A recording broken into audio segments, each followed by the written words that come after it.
The man in the spotlight, Avigdor Lieberman, is a political bruiser, shrugging off corruption allegations and those who call him an anti-Arab extremist. But he believes Palestinians living in Israel should swear loyalty to a Jewish state or be stripped of citizenship.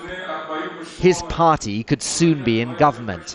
The settlers support him, but Mr. Lieberman, from the former Soviet Union, has his base in the so-called Russian vote. A Jerusalem bar, a good place to get the views of typical blue-collar Russian voters. They like strong leadership, just like they had back home, and they're suspicious of compromise with the Palestinians. I think that we need a strong man like Putin, who would take the country into his hands.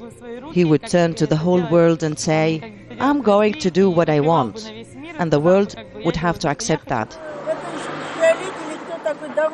Russian Israelis have other concerns. Socially, they're often liberal.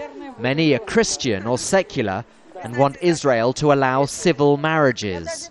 Some struggle economically, trying to get on in Israel whilst keeping a distinct identity. At the right-wing Likud party, leader Benjamin Netanyahu is meeting a delegation of Russian Israelis, trying to convince them to vote for him. Mr. Netanyahu is telling these Russian immigrants that if he's elected, he'll look after their pensions, he'll look after their housing. The Russian-Israeli vote is so crucial, so all the party leaders are doing their best to win it over.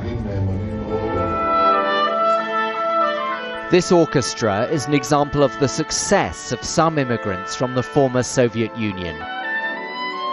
3/4 of the musicians come from Russia and surrounding countries, like Eddie Reznik, who's thrived in Israel, but now feels less secure.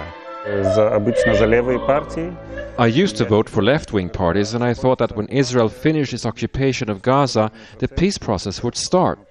But when Israel pulled out, the attacks carried on. I realized it's not so simple. Now I really have to think hard who to vote for. The beautiful harmonies are deceptive.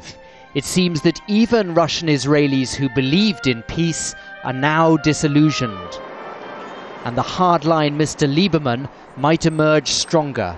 The consequences of that could be felt across this troubled region. Barnaby, Phillips, Al Jazeera, Jerusalem.